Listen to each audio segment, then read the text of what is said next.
We need to understand why Allah subhanahu wa ta'ala created us. What was the purpose?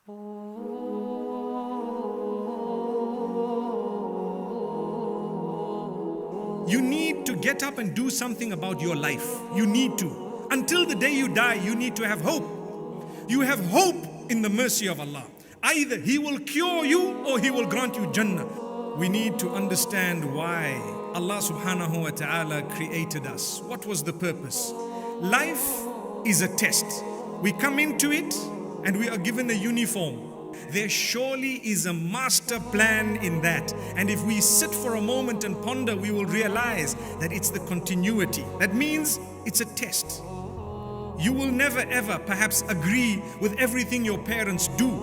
Culture is something really good. When we say this person is cultured, so I'm saying glory be to my Rabb who is the highest, Al-A'la. Where the culture conflicts with the religion, what comes first? The answer is quite simple.